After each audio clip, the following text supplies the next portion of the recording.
படத்தோட கதாநாயகன் நட்டி அவர்கள். அவரை பற்றி சொல்லணும்னா, இப்போ விஜய் சார் வந்து அரசியலுக்கு வந்துருக்கிறாரு. இன்றைக்கி சம்பளம் 150 கோடி 200 கோடி சொல்கிறாங்க.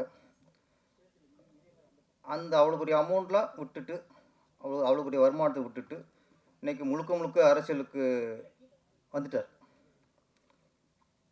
எப்படி விஜய் சார் அவ்வளோ பெரிய வருமானத்தை விட்டுட்டு அரசியலுக்கு வந்தாரோ, அதே மாதிரி சார் நட்டியும். அக்கா நட்டி அரசியல் வந்து என்ன சொல்லிடுறாதீங்க. ஆமாம், இது தலைப்பு ரெடியாயிருச்சு, ஹெட்டிங் ரெடியாயிருச்சு. அவர் கேமராமேனா இன்னைக்கு இறங்கினாருன்னா பல கோடி சார். இன்னைக்கும் இந்தி படங்களில் இன்னைக்கும் அவ்வளோ எதுவும் அதுக்கு இருக்காங்க, கூப்பிட்டு இருக்காங்க. அவர் பொழைக்க தேவை மனுஷன். வருது கொடி கொடி வருதுல வாங்கி கல்லா கட்டாமல் இந்த நடிப்புங்கிறதுல அவருக்கு ஒரு அவ்வளோ ஒரு ஆர்வம். அதில் ஒரு அதில் நடிப்பு லவ் பண்ணுறாரு. அப்போ இந்த படத்துக்கு நீங்கள் கேமராமேனா உங்களுக்கு 5 கோடி சம்பளம். இந்த படத்தில் ஹீரோவானா உங்களுக்கு 50 லட்சம் சம்பளம். 5 கோடி தூக்கி போட்டுவார். நீ 50 லட்சம் 5 லட்சம் தெரியா மாறா நான் ஹீரோயா. மனுஷனுக்கு நானும் யோசிப்பேன், என்னடா இவ்வளோ ஆஃபர் இருக்குது, இவர் அந்த நடிப்பில் அவ்வளோ ஒரு ஈர்ப்பாக இருக்காரு. அப்படின்னா நமக்கு எது பிடிக்குதோ, நம்ம மனசு எது விரும்புதோ, நம்ம எதை செஞ்சால் நம்ம மனசுக்கு ஆத்ம திருப்தி இருக்குதோ, அங்கே பணத்தையே பார்க்கக்கூடாது சார். அதுதான் வாழ்க்கை. நம்ம பணத்துக்காக போயிட்டு இருந்தோம்னா நாளைக்கு இந்த இது கிடைக்காது, இந்த சந்தோஷம் கிடைக்காது, இந்த நிம்மதி கிடைக்காது. அப்போ குழந்தையாக இருக்கும்போது அது என்னத்தை இது விரும்புதோ அதை கொடுத்தா தான் சந்தோஷம். அன்னைக்கு விரும்புகிறத 20 வருஷம் கொடுத்தா சாப்பிடுமா?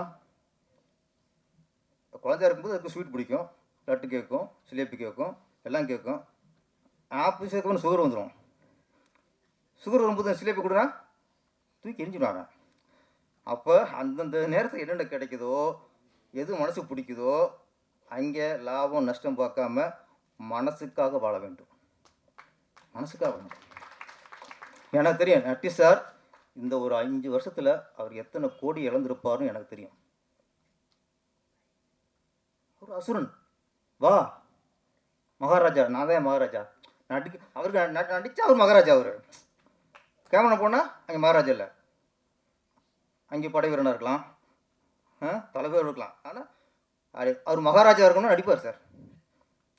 இன்னொன்று அவர் ரொம்ப பிடிச்ச விஷயம்,